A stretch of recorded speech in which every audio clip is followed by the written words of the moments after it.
बच्चों, अगर आपके भी क्लास में अभी मानव जनन वाला चैप्टर चल रहा होगा तो मानव जनन वाले चैप्टर में कुछ इंपॉर्टेंट क्वेश्चन आपको बताए गए होंगे, जैसे नर जनन तंत्र, मादा जनन तंत्र, शुक्र जनन और अंड जनन की संरचना के सहित शुक्राणु जनन और अंडाणु जनन की संरचना।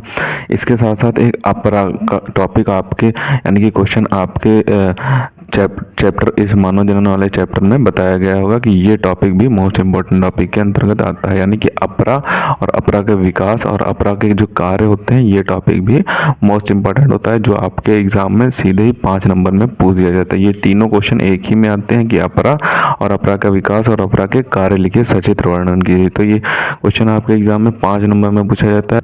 तो इसी टॉपिक को आज हम देखने वाले हैं। तो सबसे पहले अपरा की परिभाषा देखेंगे, उसके बाद अपरा का विकास देखेंगे और उसी के साथ साथ अपरा का जो फिगर ये है इसे भी समझते चलेंगे, और उसके बाद अपरा के जितने कार्य होते हैं वो देखेंगे। तो सबसे पहले देख लेते हैं कि जो अपरा की ऊपर डिफिनेशन दी हुई है उसे देख लेते हैं।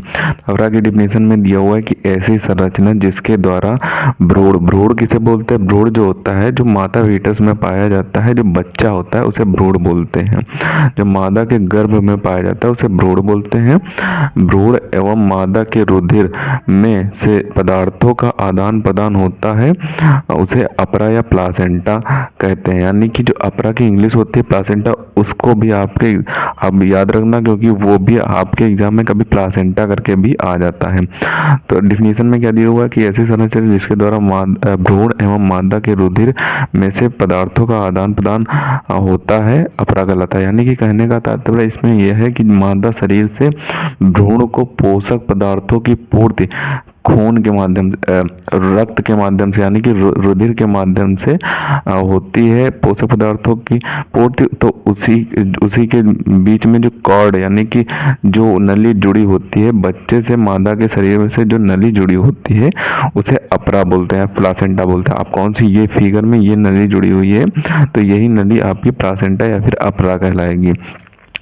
अब देख लेते हैं कि अपरा के विकास में क्या दिया हुआ है। जो अपरा का विकास यानी कि डेवलपमेंट ऑफ प्लासेंटा में क्या दिया हुआ है, अपरा का विकास कैसे होता है उसे देख लेते हैं। तो अपरा को पूरी तरह से विकसित होने में 10 सप्ताह का समय लग जाता है। यानी कि जो अपरा होता है उसको पूरी तरीके से विकसित होने में 10 सप्ताह का समय लग जाता है, जो पूरी गर्भकाल के समय कार्यशील रहता है। यानी कि ये जो अपरा होता है वो पूरी गर्भकाल यानी गर्भावस्था के पूरे समय कार्यशील रहता है। इसका कार्य क्या होता है? बच्चे तक पोषक पदार्थों को पूर्ति कराना और बच्चे को के सभी रोगों से रक्षा करना, बच्चे का सभी रोगों से रक्षा करना, ये कार्य होता है अपरा का। और आगे दिया हुआ है कि और ब्लास्टुला अवस्था तक भ्रूण गर्भाशय से जुड़ा नहीं होता है। यानी कि जो ब्लास्टुला अवस्था होती है वो उस अवस्था तक जो भ्रूण होता है वो गर्भाशय से जुड़ा नहीं होता। यानी कि इसमें जो ब्लास्टुला अवस्था होगी, जब गर्भकाल में ब्लास्टुला अवस्था होगी तब तक जो गर्भाशय होता है वो भ्रूण से जुड़ा नहीं होता है, और इस समय तक यह स्वयं के पोषण पर निर्भर रहता है। यानी कि इस टाइम जो भ्रूण होता है वो स्वयं पोषण करता है, पोषण प्राप्त करता है, स्वयं के पोषण पर निर्भर करता है। तत्पश्चात ब्लास्टुला गर्भाशय की दीवार से में प्रत्यारोपित होकर उससे पोषण प्रदान प्राप्त करने लगता है। यानी कि उसके बाद जो होता है ब्लास्टुला जो होता है वो गर्भाशय की दीवार में प्रत्यारोपित यानी कि जुड़कर उससे पोषण प्राप्त करने लगता है। यानी कि गर्भाशय से जुड़कर पोषण प्राप्त करने लगता है। अब आगे आपको पैराग्राफ चेंज करके लिखना होगा कि आगे लिखना होगा कि इस समय ब्लास्टुला के चारों ओर एक सतह का विकास होता है जिसे कोरियन या जरायु बोलते हैं। यानी कि इस टाइम पे जो जब गर्भाशय से वो पोषण प्राप्त करने लगा उस समय क्या होता है कि ये जो ब्लास्टुला के चारों ओर एक सतह का विकास होता है जिसे क्या बोलते हैं? कोरियन या फिर जरायु बोलते हैं। तो कोरियन सतह ये वाली होती है, जो अंगुली जैसी सतह आपको दिख रही है, ये सतह आपकी कोरियन की सतह कहलाती है। ये फिगर में जो अंगुली जैसी संरचना दिख रही है ये कोरियन आपकी कहलाएगी।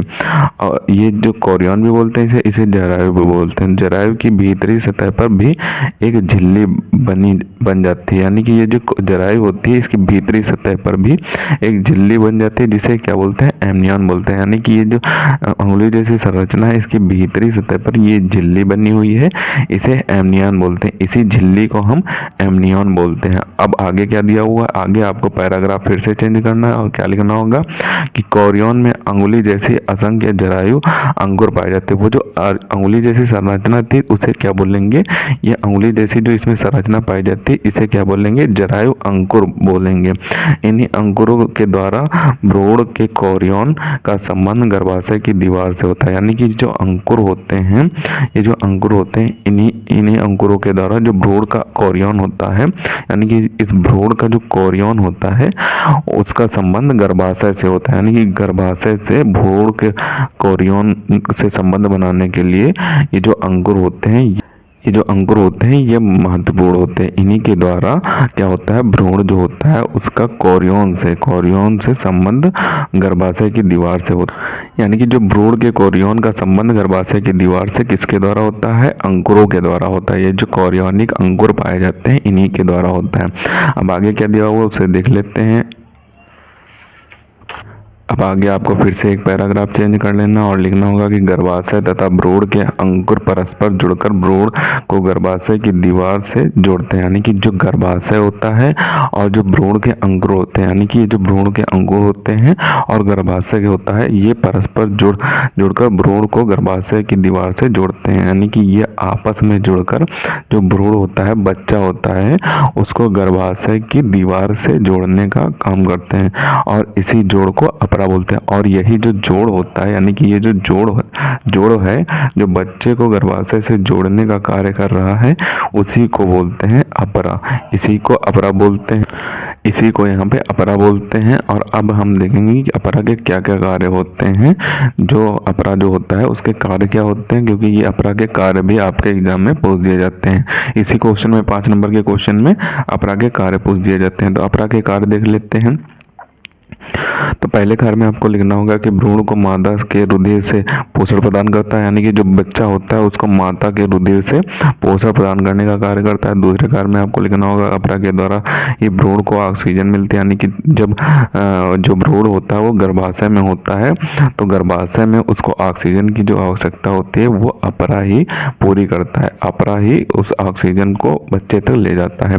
अपरा उत्सर्जन में भी सहायक होता है। यानी कि जो वेस्टेज होता है उसको निकालने में अपरा ही मदद करता है। भ्रूण का वेस्टेज जो निकलता है उसमें अपरा ही कार्य करता है। और चौथे पॉइंट में आपको लिखना होगा कि अपरा चयनात्मक अवरोधक की भांति भी कार्य करता है। यानी कि जो अपरा होता है वो एक प्रकार के अवरोधक के रूप में कार्य करता है। यह लाभदायक पदार्थों को भ्रूण में प्रवेश कराता है तथा हानिकारक और जटिल पदार्थों को भ्रूण में प्रवेश करने से रोकता है। यानी कि जो लाभदायक होते हैं पदार्थ उनको भ्रूण में प्रवेश देता है और हानिकारक और जटिल जो पदार्थ होते हैं उनको भ्रूण में प्रवेश देने से रोकता है। और काफ़ी हद तक वो जो हानिकारक पदार्थ निकलते हैं भ्रूण से उन्हें बाहर निकालने का भी कार्य करता है।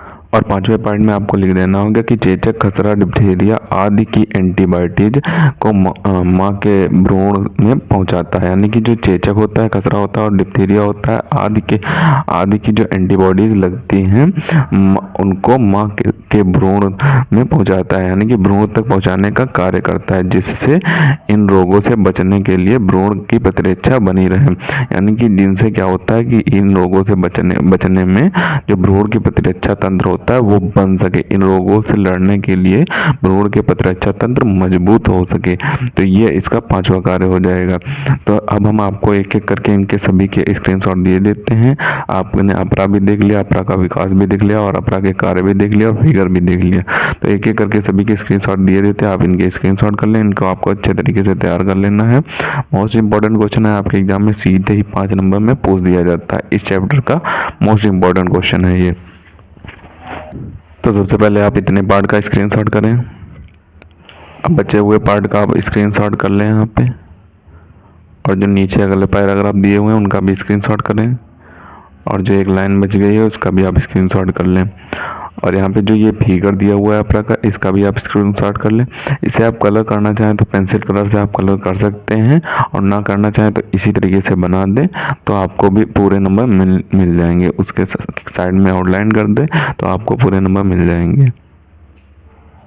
अब आपको पीछे के पार्ट के स्क्रीनशॉट दिए देते हैं। तो अब आप ये जो अपरा का विकास का लास्ट पैराग्राफ था उसका स्क्रीनशॉट करें और जो अपरा के कार्य दिए हुए हैं उनका भी आप स्क्रीनशॉट करें और जो बचा हुआ पार्ट है उसका भी आप स्क्रीनशॉट कर लें। तो इसे आपको अच्छे तरीके से तैयार कर लेना है। इम्पोर्टेंट क्वेश्चन है। आपने अगर मानव जनन चैप्टर अपने क्लास में पढ़ा होगा तो आपके टीचर ने बताया होगा कि ये टॉपिक भी मोस्ट इम्पोर्टेंट टॉपिक होता है। इस चैप्टर में कई सारे मोस्ट इम्पोर्टेंट टॉपिक हैं, जैसे नर जनन तंत्र, मादा जनन तंत्र, शुक्राशय और अंडाशय, अंड जनन, शुक्र जनन, ये सारे और अपरा, ये सारे मोस्ट इम्पोर्टेंट टॉपिक हैं इस चैप्टर के। इनमें से कोई एक टॉपिक या दो टॉपिक आपके एग्जाम में 5 नंबर में सीधे ही पूछ दिए जाते हैं। सचित्र वर्णन पूछता है, इन टॉपिकों में से सचित्र वर्णन पूछेगा, आपके एग्जाम में सीधे ही पूछ दिए जाते हैं। इनमें से कोई एक जरूर आपके एग्जाम में फंस जाता है इस मानव जनन चैप्टर से। तो इन सभी टॉपिक पर हमने वीडियो बना दी, आप जाकर देख सकते हैं हमारे चैनल पर। सभी टॉपिक पर वीडियो बनी हुई है, सचित्र वर्णन भी हुआ है, तो आप जाकर देख सकते हैं हमारे चैनल पर। तो मिलते हैं किसी नए वीडियो में नए टॉपिक के साथ, तब तक के लिए धन्यवाद। और अगर अभी तक आपने हमारे चैनल को सब्सक्राइब नहीं किया तो सब्सक्राइब जरूर कर लें, क्योंकि हम इसी तरीके से क्लास 12 से रिलेटेड इंपॉर्टेंट टॉपिक पर वीडियो डालते रहते हैं।